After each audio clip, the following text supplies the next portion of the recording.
نے یہاں تک فرمایا کہ جو شخص قرآن پڑھتا ہے اس کے لہجے میں لکنت کی وجہ سے یا عجمی ہونے کی وجہ سے وہ اٹکتا ہے اور اس کا لہجہ ٹوٹتا ہے، تو میرے حضور نے فرمایا اللہ اس کو دوہرا ثواب عطا کرتا ہے، ایک قرآن پڑھنے کا ثواب اور ایک اس کو اٹکنے سے جو تکلیف ہوتی ہے، تو فرمایا اللہ اس کا بھی اس کو ثواب عطا کرتا ہے۔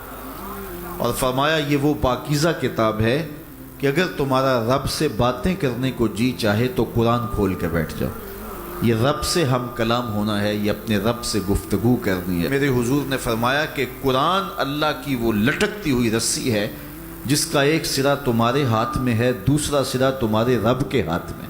تو خوش نصیب ہیں وہ لوگ جو اس کتاب کے ساتھ جڑ جاتے ہیں اور وہ دھرتی، وہ مقام، وہ جگہیں فیروز بخت ہیں کہ جہاں قرآن مجید کی تلاوت ہوتی ہے۔ گھروں کو قبرستان نہ بناؤ، گھروں میں نوافل ادا کرو اور قرآن مجید کی تلاوت سے اپنے گھروں کو آباد کرو۔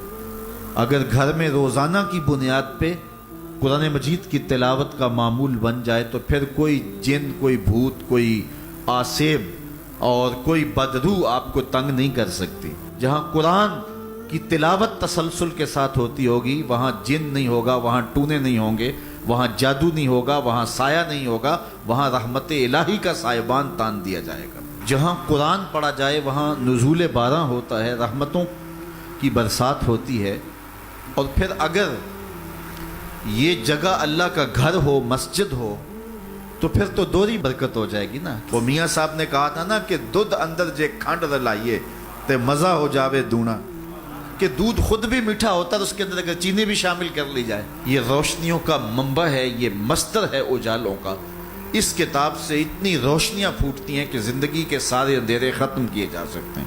یہ طمانیت قلب کا سبب بھی ہے، یہ روح کے اجالوں کا سبب بھی ہے، یہ کتاب زندگی ہے، کتاب حیات ہے۔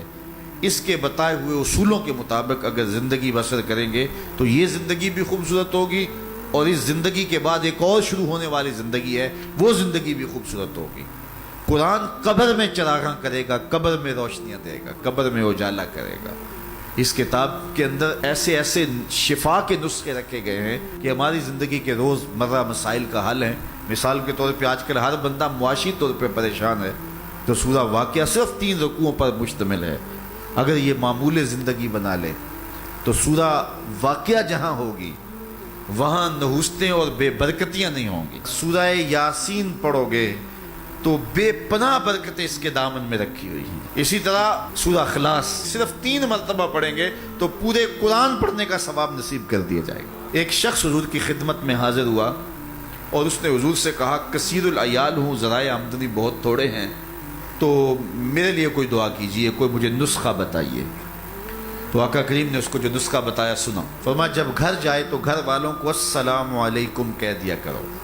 یہ کتنا سوکھا نسخہ ہے اور کتنا اچھا وظیفہ ہے، گھر والے بھی خوش، اللہ رسول بھی خوش۔ اس کے بعد 1 مرتبہ سورہ اخلاص پڑھ لیا کرو۔ غربت توڑ نسخہ، جب بھی گھر جاؤ السلام علیکم، اس کے بعد 1 مرتبہ سورہ اخلاص۔